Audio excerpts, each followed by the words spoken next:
Hey everybody, welcome to Cinema Sesh. I'm AJ Hamilton. And I'm Jay Salahi. And we saw the first half of the culmination of the Marvel Cinematic Universe. Avengers Infinity War.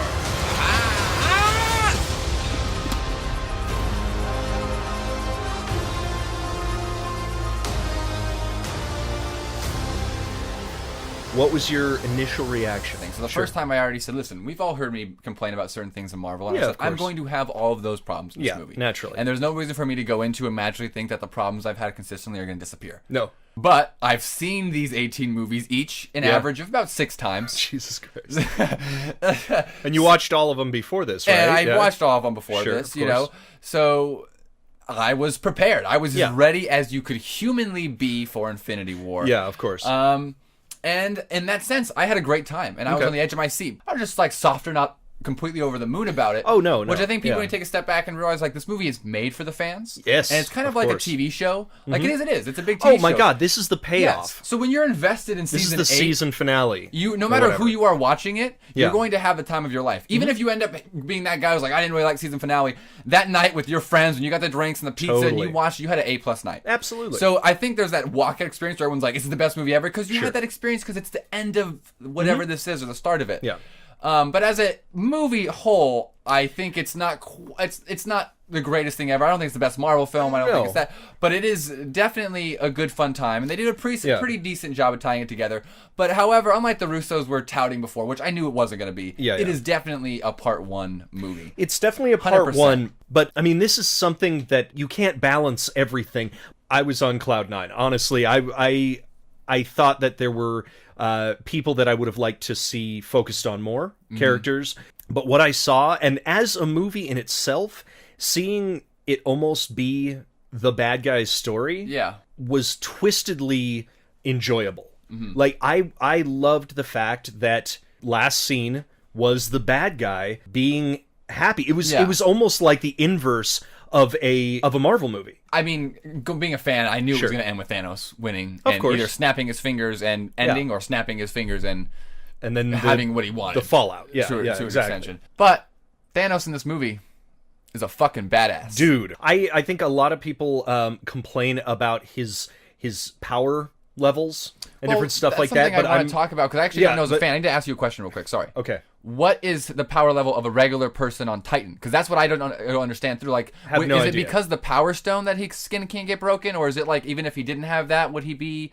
the strongest like regular person? Oh, like, I don't know that. I have no idea. I mean, because he fights the first time we see him fight, he already has one of the stones. Exactly. But he's a big fucking guy. Like he's as big, or if not bigger than the Hulk. Yeah. And so I would assume that he is something of a formidable fellow regardless. Yeah. I've read some of the, by the way, this movie is essentially based on Infinity Gauntlet and Infinity.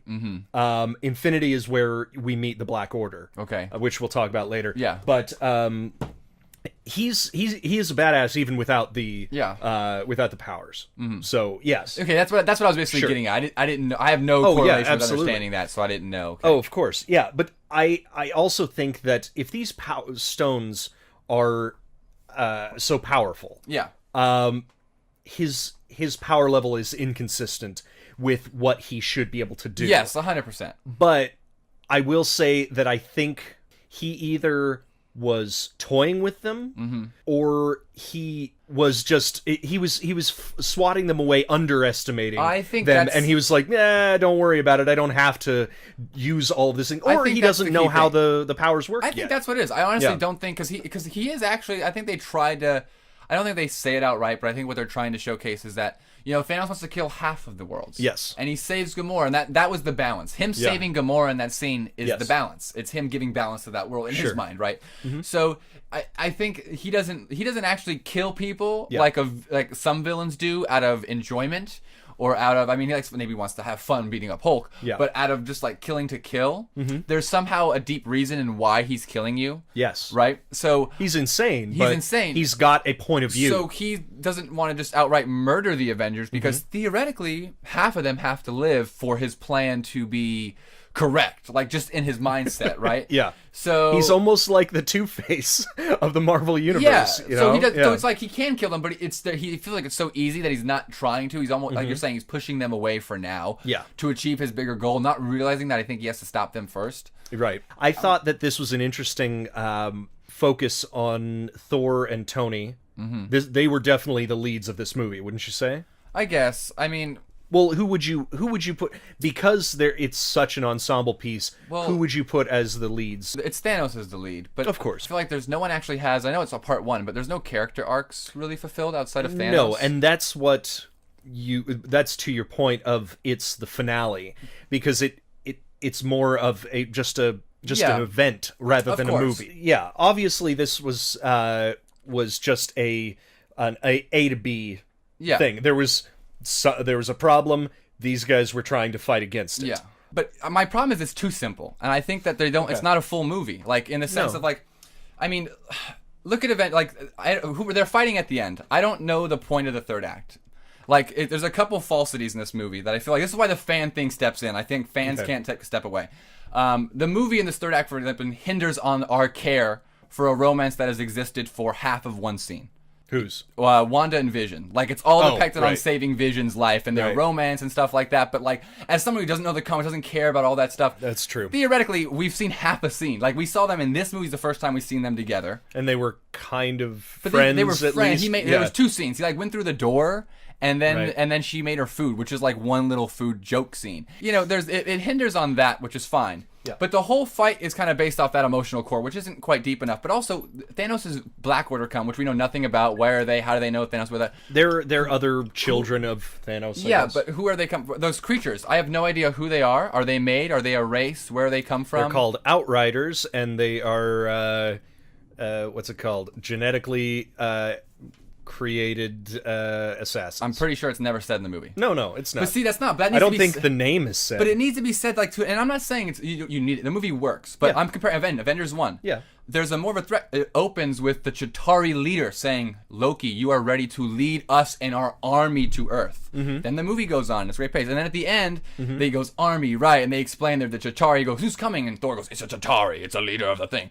Yeah. All you need. I mean, all we needed was 2 more lines. So it's like that little sense. And then when they're fighting, there's no individual reason for the fights. Who's leading the fight? Why are we fighting them? I mean, what are the actual beats in the fight? It's just a huge melee. Okay, yeah, but let's think of Avengers 1, right? Okay. I'm going to break it down, because I think Avengers 1, and this is Avengers 1 is one of my favorite movies of the past 10 years. Yeah. I think it has the best final third act battle Yeah. of any blockbuster in the past 10 years. I really do. Yeah. I think it's phenomenal. I go back to I use it as examples all the time. Sure. That is a 5-act structure in a perfect battle. But look at all the character arcs that happen. So our characters in the beginning of that battle are all in different locations. They've all lost out in the second act and have separated. Sure. They all have to come back together in New York the first time. But the portal kind of starts, they're kind of all coming. Yeah. Tony is talking to Loki.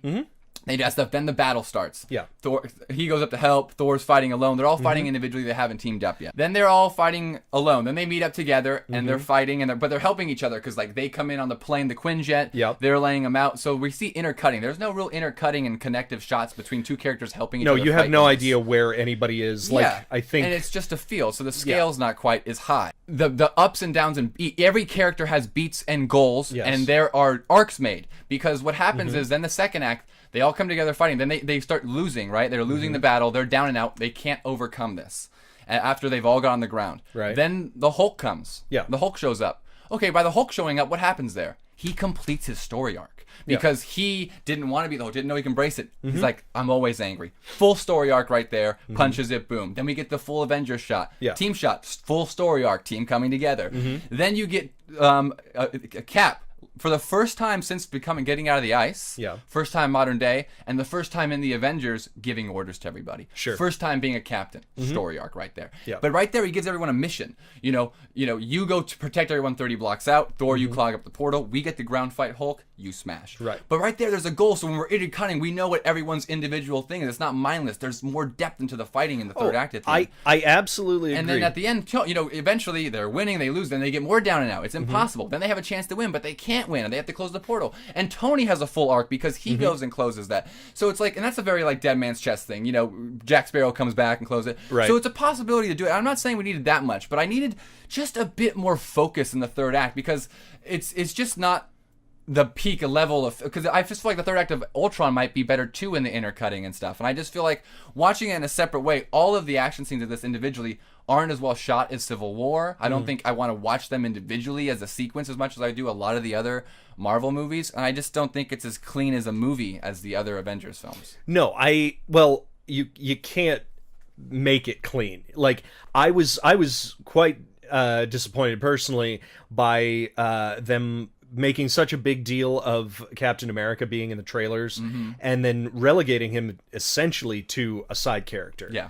I mean, rocking the cap shirt. If you can tell, I'm a fan. I know that the numbers are against them. Yeah. So they have to have the Wakanda tribes, but making it that big of a scale makes it even more of a visual mess than the Ultron robots. But you have to go on that scale. That's the catch-22. You absolutely do, but it didn't have the emotional relevance as you're saying, as the arcs. You also don't have as much, like, if you look at the first two Avengers films, and even like something like Winter Soldier, a lot of intercutting between ground battle and aerial combat. Final battle, not a lot of aerial combat at all. No. It's pretty much just a ground-based, And like you say, it would have been interesting if there had been even half of those Outriders. What about instead of opening the portal, I don't know, they could have, like, maybe they got in another side of it. Maybe they did get in the side, so they opened the front, but some already got in from the back. Maybe there was a point where they literally say, "You three, go over there." I mean, literally, it's as simple as one time in 40 minutes of action to say, "You three, go fight on that side." I think there was the team up of the three girls against Proxima Midnight. But that's like, that was a good moment, but that's just an in-cut of that one beat. And then no, you're right. I'm just trying to think of the times that they did work together, like Rocket and Bucky. Yeah. Doing the sort of the Groot thing. The Groot thing, yes, exactly. In the first Guardians, right? It was an opportunity to team up a bunch of cool people. Yeah. And I do wish they had been able to do a little more without it just being a smash and grab, as the Russos described it as. Yeah. I got to say, though, just in general, I had a blast in this movie the first time. Like, I literally was sitting in the theater in the front row. It's a ride, I had an A+ experience. Yes. It's a ride. But when I watch it, I definitely get the feeling that it's not like... And again, I have to wait till part 2. But as of now... I don't feel like I'm going to want to revisit it on its own as much as maybe Ultron, Avengers 1, or the other two Russo-directed films. I loved it that they did... Again, I think I said this already, but the fact that it follows Thanos and the fact that he is such a fleshed out... I mean, Josh Brolin. Yeah, no, Josh Brolin... he kills it. And he's the reason it works. It's the way he delivers those lines. I mean, let's get that straight. Oh, I love the opening is fantastic. Also, I wish that Ebony Maw had been in there a little bit longer. Squidward. He was my favorite person in the whole movie. Oh hands my down. God. Ebony Maw. Ebony Maw. Ebony Maw. Ebony Maw. Kalima. He's such a great secondary bad guy. So fucking good. Literally chills. The visuals, everything about him, perfect. The other three are essentially just side characters. Why did they need to be CG, those three? I was kind of confused. We have, like, Vision looks like it's a real makeup, and then, like, this girl literally maybe just has elf ears, and they're like, make her digital. I'm kind of confused. Like, I really... Not because it looked good. Yeah. But I just don't know... It just didn't seem like it was necessary. I think, honestly, they're trying to save time anywhere they can. Yeah. And they're like, put dots on her.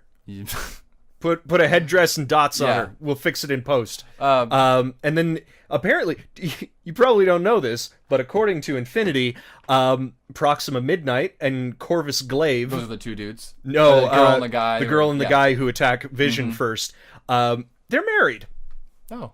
They're husband and wife. Yeah, I mean, they seem to be together. They really do, right? Brother and sister or something. Gross. You know, it's... and then, although I did like the team up of Ebony Maw, Squidward, and their Hulk, who was Cull Obsidian. Okay. The guy with the big transforming hammer. That was cool. That was a great weapon. I gotta be honest, the first 30 minutes, I was hooked because the pace and the energy and the stake level I felt was like what I wanted. I was like, thank you. This is taking itself serious enough. There's still for me always one too many jokes. Like I don't need the Ben and Jerry's stuff. Yeah, I mean, it's not that it's not like, but it's kind of weird to be like, literally the world's gonna end and then stop for like Ben and Jerry, conversations or stuff like that. But see, that seemed like a thing in the writers' room where they were like, we'll come up with a better joke later. Yeah, I feel like there's a lot of like, and again, a lot of just jokes that are just like I feel like they do just too many, and I laugh at every one like the first time, but I can tell when I rewatched, I don't need to like. But the ones when they leave the scenes, like you're invited to my wedding, like I think that's good. That's or fine. Like the I am Steve Rogers, like that's good. Oh my God, like yes, that was hilarious. That was so good. I am Groot. I was so Rogers. glad that Steve got a joke in. Yeah. That was God. It was good, and I gotta be honest, that beard, man.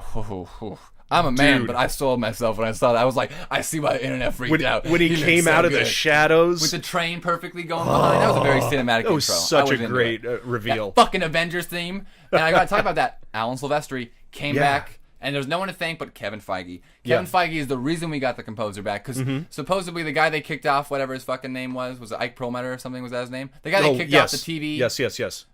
Anyways, he was the one who didn't want to pay composers supposedly to come back, and he did the first Avengers, the first Cap, and he never came back. Yeah, and he's back for both Infinity Wars, and he's tying together all the themes. Yeah, and there was a great sense. He took the Spider-Man theme and mixed it into the Avengers theme, and he had the old Cap theme going, and all the different variations, and it just felt good to have him back. Oh, absolutely. And that's the emotional core of movies. People don't realize it's the music, and that's why you feel. I think if all people those listen moments. to this podcast, they know that it is. Yeah, but I mean, when you watch the movie, there's no way you don't, because you're not. I mean, people think, oh, I'm smiling because Cap and Falcon are here. It's like, you're smiling because that music is playing while Cap and Falcon are arriving. Yes. You know what I'm saying? Like that's what really brings it up.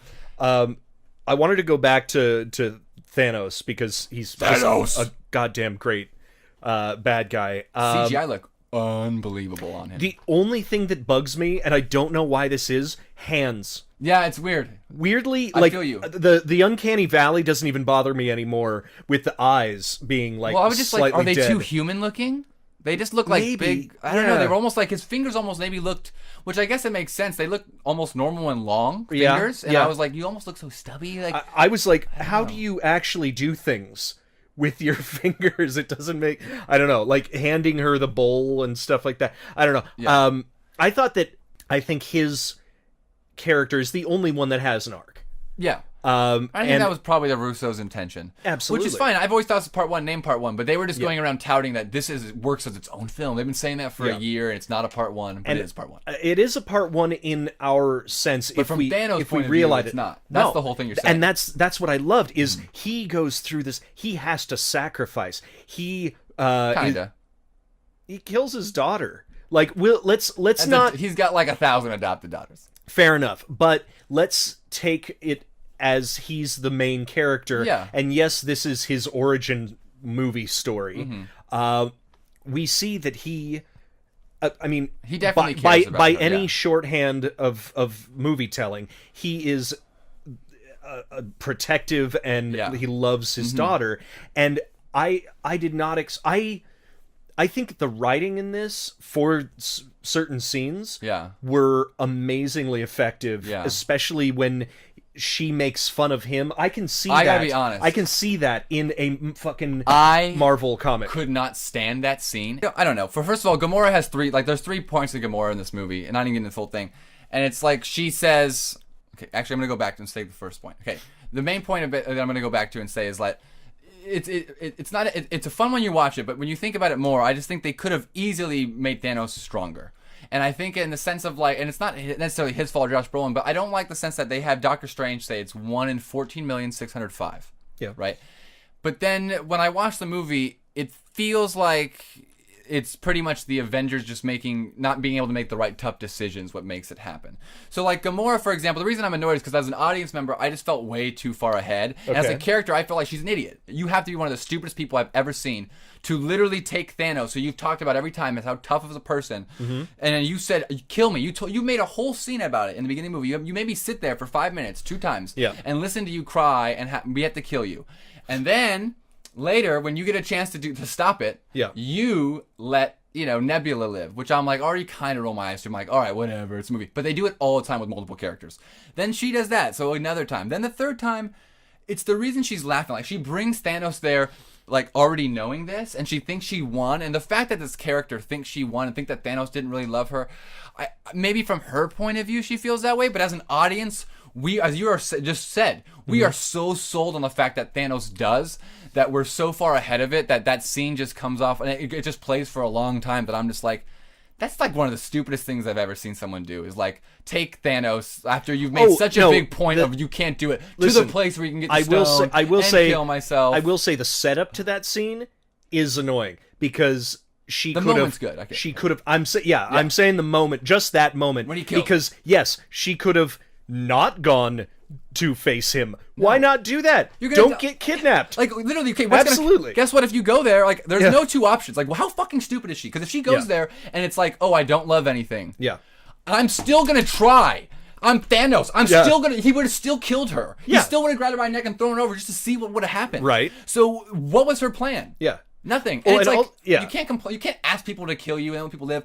And that happens so much more. Like the Gamora thing, I can't, like, it's just, it's like we can't kill Vision. He's a sentient being who's been alive for a year. Yeah. And like the fact that, like, this is the other part, again, characters being different. Like Wakanda, I'm sorry, Killmonger should have won. Black Panther is a terrible king, and I would be riding the streets against him because think about it. What makes any sense about being like, yeah, have the battle here in my invisible foreseen? Because people are like, well, the war's coming anyways. Well, if it came, they would have found Wakanda last. Like, I don't know why the fight has to be, because they don't take a vote. The people who were against him, like, there's no chamber. Well, it's just weird coming 2 months. Black Panther's nobody number 5 votes. in theaters still. You know what I'm saying? Oh, like, I know. It's the 5th most popular movie in the weekend, and then this movie kind of goes against what that movie sets up in a way. Like, the other characters are right. Like, it makes no sense to have that battle there and to risk all your civilians. Although, all your if you think about it, it is the best equipped to take on that. The best equipped is just, you want to know how it's not 1 in 14 it's not million? New York. No, it says clearly. 1 in 14 million. You know how it's not 1 in 14 million? What's that? Nebula, Stone, Vision, done. Like, that's what, here's the thing. I think that the 1 in 14 blah blah blah million, the reason that there's going to be a second movie is that Thanos had to win. Yeah, no, of course. And it had to all play out that way. When I'm watching it, I can already know real time. It's not the best way of doing it. So think, like, real quick. Sure. The taking off his glove thing annoyed me. Mm-hmm. So, like, that's a great idea. I love that. Oh, they got to take off his glove. They got to do it. Don't make him close his hand. That's what Cap's doing later. Sure. But the issue with that that was a bad. I love the thing with Peter Quill, though, ruins it. I fucking hate him now. I do too. He ruins that whole scene, ruins that moment. Most foolish, like. But it makes Thanos weaker, because what happens is Thanos got taken down by 4 Avengers fairly easy, and we killed him. We won. Yeah. And all it took was one character to make a bad decision. And not only that, the problem with the movie is it puts it all on one character. It doesn't put it on Thanos. You know what a better version of that movie, I guess, I think is, first of all, why couldn't you just stop him? Nebula couldn't just say anything. Nebula couldn't just not keep her mouth she shut was for 10 just seconds. standing there. Just standing there. But imagine if they took the glove off, and it didn't matter. And Thanos still got beat the shit out of him. Still beat the shit out of him. Still took it back. It woke him up or whatever. Yeah. Imagine if they tried and Doctor Strange, actually none of them use a fucking Infinity Stone. They have them. What if, like, he actually used a Time Stone? He goes back in time, and guess what? Thanos already predicted what he was going to do back in time, and he beat him there. Like, you say it's like he impossible. was a smarter tactician. You say he's in the hardest to be. You say it's 1 in 14 million. Then show me 1 in 14 million. Like, yes, he's the toughest, but make show them, me. Make them all making the right decisions, and he still wins. Guess what? Avengers 2 has no stakes, because that's what the point of Avengers 2 is. You only need 4 to take off just take off his glove. Yeah. And I get that, like, knowing that, but, like, literally, if I would have saw him take off his glove and then he get back the next movie, I'm like, what are they going to do? And now the whole movie, I'm like, well, if they take off his glove, theoretically, wouldn't they win? And if they have, even that wasn't even the main Avengers. Like, if Thor, Hulk came back, Iron Man, and Captain America all tried to take off the glove at once, could they win? I believe they could. Yeah. And even with the Time Stone stuff, I don't know how that all works. I don't know. I just feel like they could have. Not that it's not good. It's good. No. But it's not the peak of what they like. I feel like it's a clear voyance of what they could have tried to go over the top, and and the problem, it's not one thing. It's just that every character makes the decision to save themselves or their friend over the greater good. Yeah. Which on a Marvel movie 18, I think these characters, because half these characters only got their powers by sacrificing themselves. Like, literally, that's how half of these guys get their fucking powers. And then at the end, they're like, I don't want to do that anymore. And honestly, for Cap to say, we don't sacrifice anybody. Well, he's he's claiming to do it, not you. No one's forcing him to do it. No. He's saying, you must destroy it. And they say he's different. He had a choice. He just made the choice! Yeah. What choice are you talking about? If you're saying that he's artificial intelligence, but he's whatever, like, yeah, I mean, just destroy it. Yeah. If he's willing to do that for the universe. Yes. What are you talking about? Come on. No, I agree. By the way, we have to talk about the other character that they packed into this movie. I don't even remember his name. Peter Dinklage. Yes, the giant dwarf. The giant dwarf. That was priceless. That was just a physical joke that I enjoyed. I mean, same. Yes, it takes a little bit of time, and I don't know if we needed like 2 or 3 cutbacks to. No. Well, that was my thing. I just don't think enough happens there. Like that, they don't do anything. That's my other thing about, like, again, always little beats. I just feel like there's simple solutions to how they make these things better. Like, Peter Dinklage doesn't do anything. Like, what was the point of him being there? His hands were... No, but, like, I feel like, not that, but I get it's simple, but really Thor goes there, and what do? They, like, they just put it into a shaper, and then it, like, hardens. Like, there wasn't, like, and it was a pre-made thing. Like, they're like, you don't need your hands, you need your mind. It's like, no, you just need to turn the fucking heat on and pour it. Yeah. Like, and use it. Like, I would have liked to, why does Peter Dinklage need to be there? What does he do? What's his little mini arc? What's his mini thing? Like, what is he overcoming? There's got to be something. He's representative of another tragedy. But he's got to do something like that's as equally difficult for him to do as Thor opening that thing. Yeah. But without his hands. If you're gonna set that up, whether it's like then it's like, oh, I have to use my mind, so maybe he has to design something new on the top of his head. Yeah. Maybe he's got to do this. Maybe they don't have anything powerful. Maybe he goes. I only have something else to beat Thanos himself, but not all fixed stones. Basically, all he does is pull the thing out of the file and be like, I made this for you, by the way. Yeah. Click. And it's not much. Like, I watched, Indiana Jones the other day. Movies are so simple. Exposition is key. You just say a line of dialogue and people believe anything. Oh, yeah. It's really all they had to say in 2 lines is like, there's nothing powerful enough to beat the gauntlet. And that's what he could have said instead. I don't want my hands. I don't want my hands. But even if there's nothing more powerful enough to beat the gauntlet, and Thor goes, you don't need your hands, you need your mind, your blah, blah, blah. Boom. And then it's just 3 extra shots of him, like, thinking or, like, contemplating. And then it's the same exact thing, but all of a sudden the story's 3 times as rich, I feel like. Interesting. Yeah. No, that could have done something. I mean, I thought the rings were all going to spin. I thought that would have looked cooler. Yeah. But I'm also, like, kind of...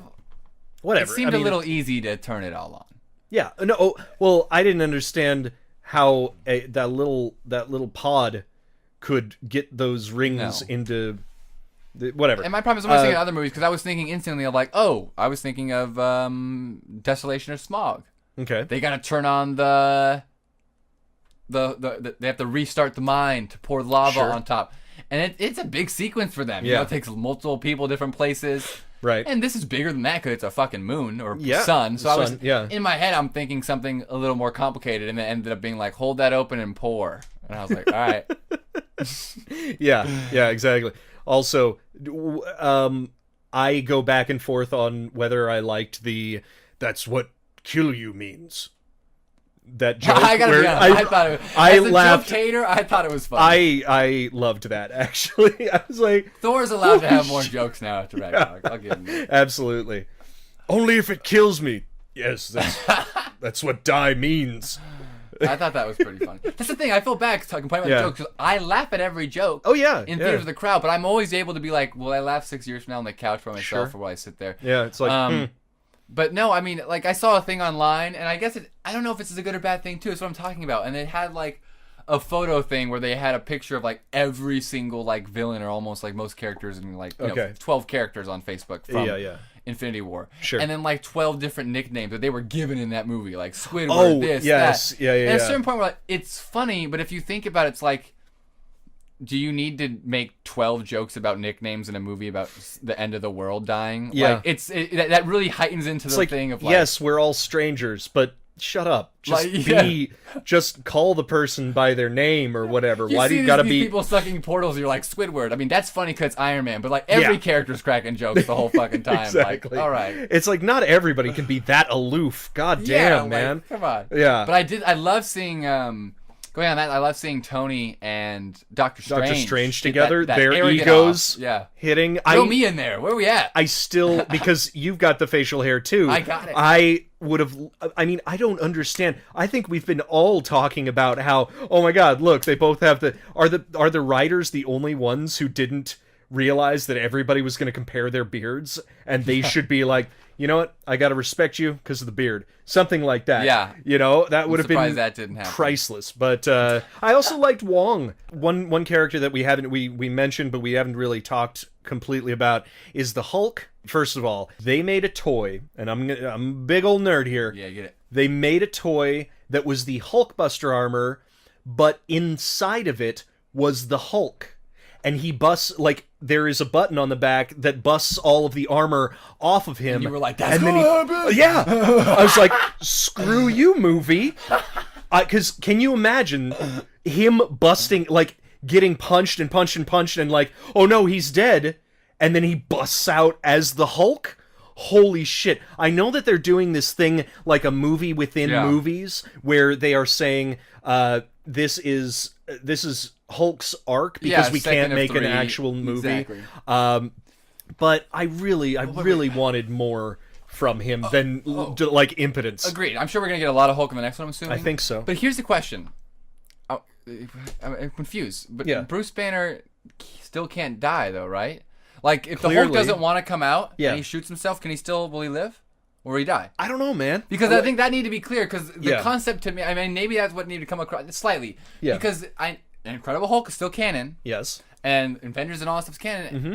You know, he needed to save the world, so he couldn't be Hulk. Like they literally gave him serum, and they were like, I don't know if I will ever turn back into the Hulk again. And he's like, we have to try. Yeah. And they threw him on the back of a helicopter, hit the ground, he goes, oh no, you think he died? And then he became the Hulk. And then he became the Hulk. And in the second movie, he's like, I tried to kill myself and I became the Hulk. And I ate the... Well, you're pretty fucking lazy this time. Like, come on, turn into the Hulk. Just punch yourself. Just fucking jump off a building, bro. Yeah. Maybe it'll happen again. Yeah. Why don't you shoot yourself? We've done it twice. Yeah, exactly. In this canon. Yeah. You know, I love that Thor could speak Groot. That is fun. That was great. It's an elective. It's an elective.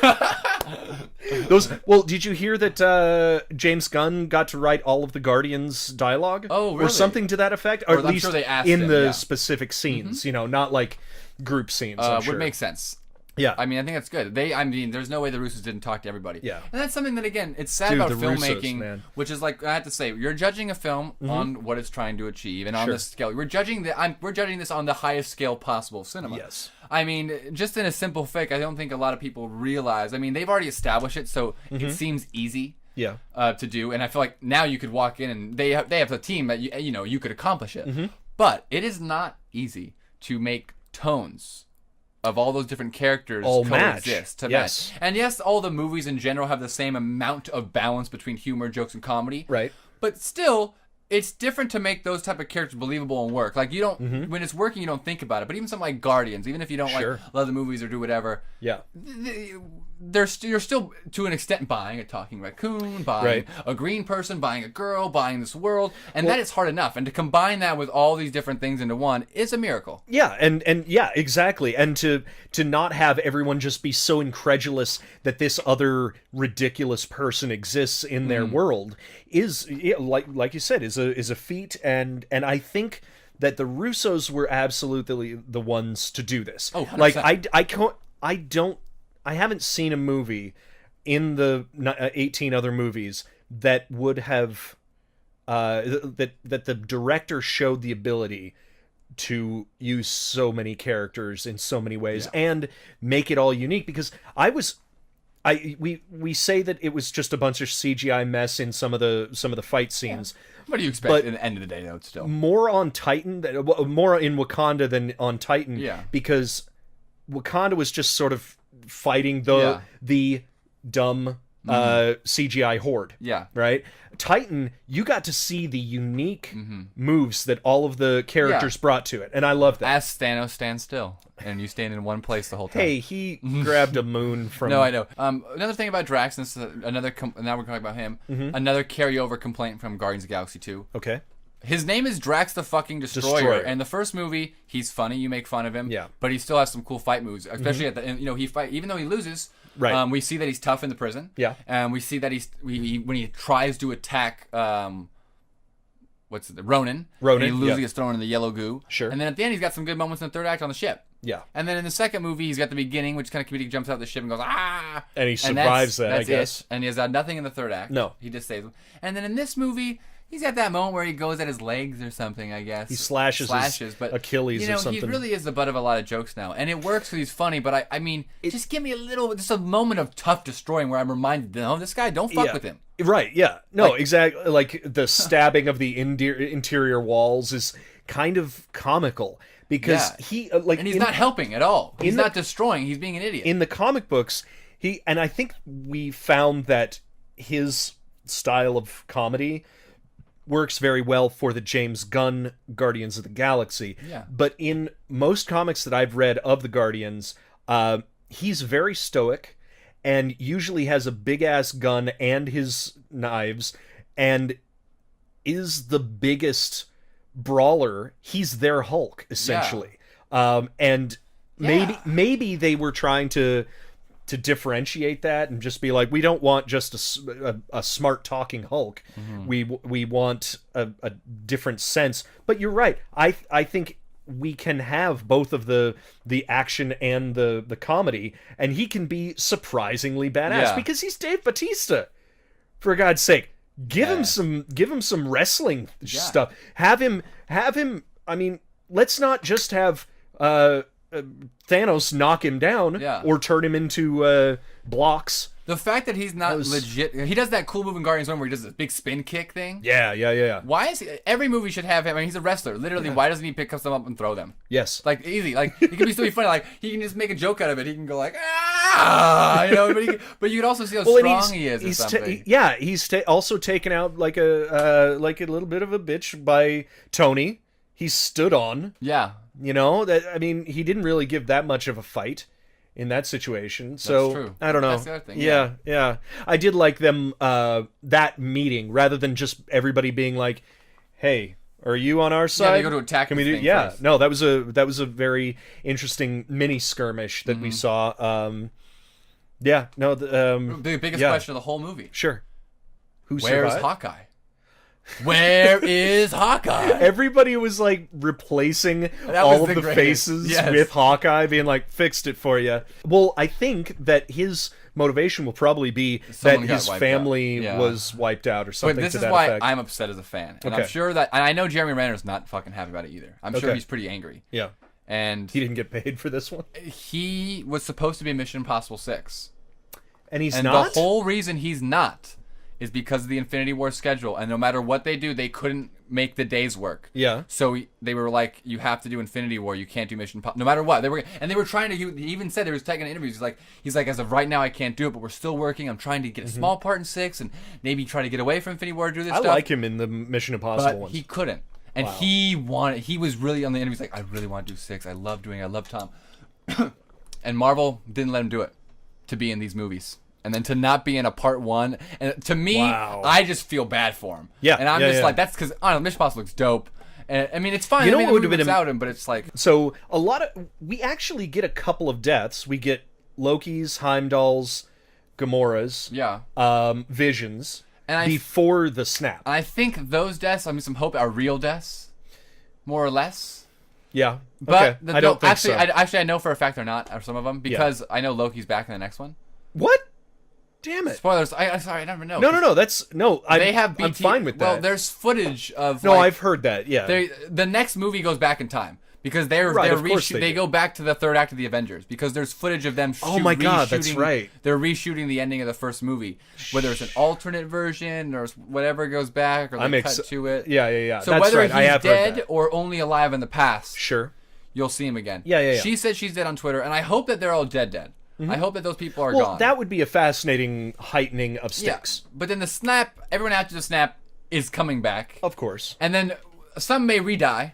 Yeah. But let's be real, like Spider-Man has his own movie coming out in 2020 again. Yeah, they're not going to go to Miles Morales yet. No, he has a long contract ahead of him. Right. Yeah. It's also kind of funny. I mean, it makes no sense odds-wise. Uh-huh. But you gotta do it for the movie. That it's kind of a coincidence that the 4 original Avengers are left alive and all of their friends died. What? the fading away I'm still iffy on. I feel like it's just like it's baited. 9 out of 10 of them go out making a joke. If there's any time where we should get as serious as possible, it's when everyone's turning into Ash. I don't need Star-Lord going like, oh man, yeah, but like in a fun way. Like Samuel, no, it makes things funnier. That's the thing. If everyone goes out serious, and then at the post-credit Samuel L. Jackson's motherfucker is twice as big of a laugh. Yes, no, stuff like that. I actually, like, everyone did jokes, and even when Spider-Man dies, everyone's like, "Oh, it's so great." What are you talking? Okay, he's good. But Tony doesn't even respond. Like, I mean, he takes like 5 seconds where he's like, "Oh."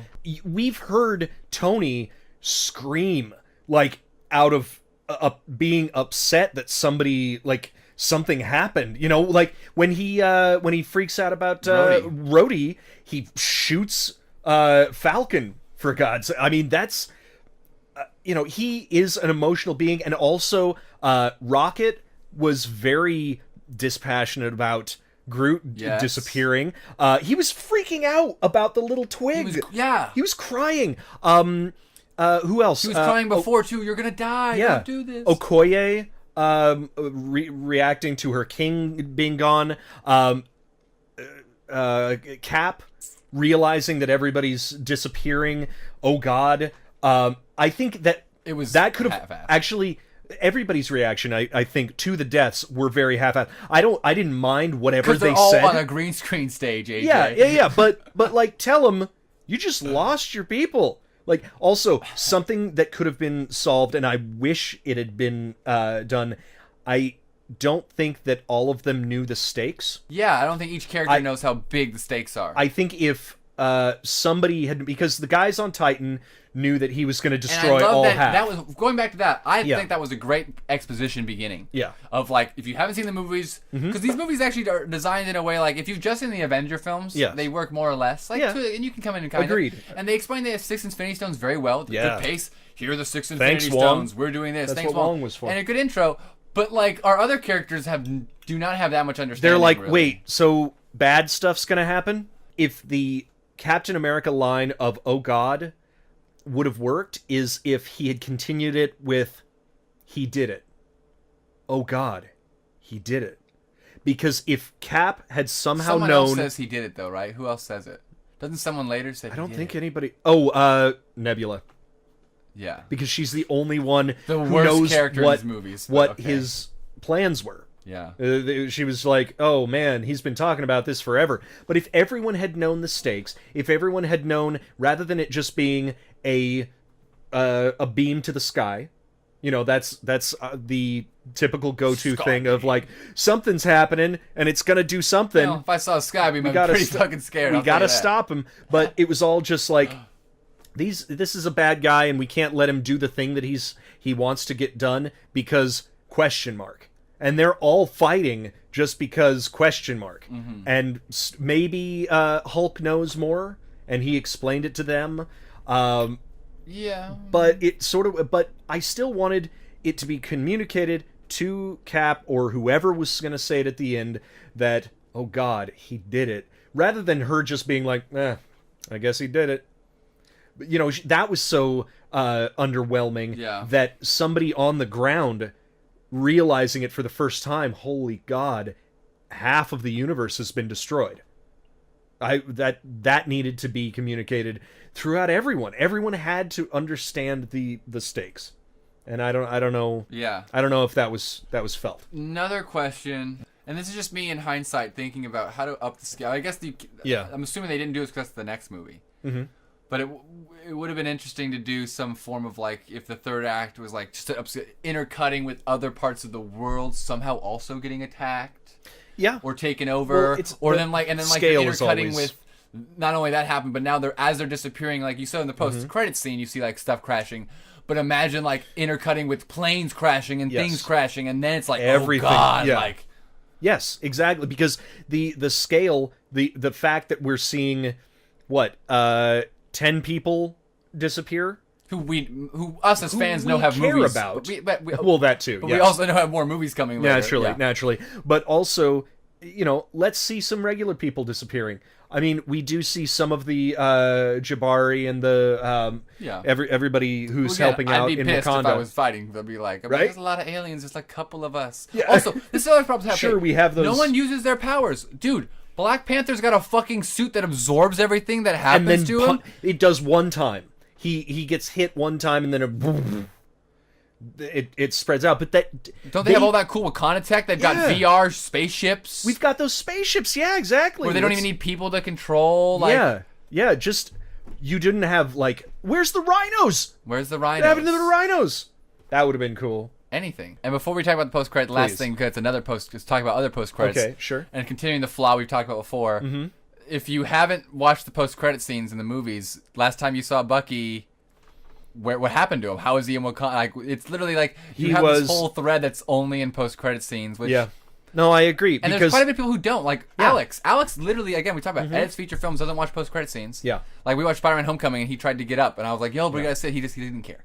He still got up. In Civil War, if they had somehow worked in that he was frozen and in Wakanda, saved, that'd be fine. That's all because you need. We wouldn't have to see the post credit of that. You wouldn't have to even put him in Black Panther. No, that's fine. We know that he's there and might come back later. And it's still in Civil War's post credit scene. I get it, but I just think it's an easy fix and would have made it smoother for people of all types. But again, this is very inside baseball. But I think it goes show play to the fans. Yeah. And the fan word of mouth is what matters most, and that will stretch out. Anyway, post credit scene. Maria Hill. First of all, there's not a mid. There's been mid and an end, and this only has an end. Which I gotta be honest, I knew going in.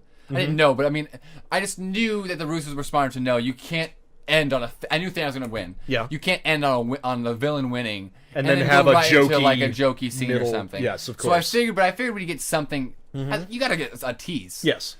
Sorry, AJ's camera sucks and broke because he buys and pays for all the equipment, but doesn't like to pay for the maintenance while I'm sitting on the couch. Ugh, I'm the worst. I do want to talk specifically about the post-credit scene, though. I don't think there has ever been a more obscure one. He just has like a futuristic pager, and then it just falls and sending. A symbol that half of the audience doesn't understand. More than that. Everyone in the theater, I said it. Yeah, okay. In the theater. And then the person next to me heard that I said it. And then it just you could trickle down. I feel like that happens throughout the theater. And people leave knowing. I suppose it's successful at least for the people who want to know. Yeah. They're going to look it up. It's interesting because my complaint about Marvel is always that they play largest common denominator on a lot of moments. But then if you think about it, although at the same time they're very just kind of almost playing, I guess they play to the fans, but they present them in a largest common denominator way, right? And I think that's what so they can split the difference. Yeah, exactly. So I don't know. It's been working so far. Yeah, good job, Marvel. And I enjoy those billions and billions of dollars. Can't wait for part 2. That's I sure. Can't either. So, anyways, final scores, AJ. Okay. You go. You're the bigger Marvel fan here. I think you can go first. I guess so. Let's hear it up. All right. Like you say, and you've convinced me, but I'm glad I convinced you of some things. This is going to be an on-hold final score.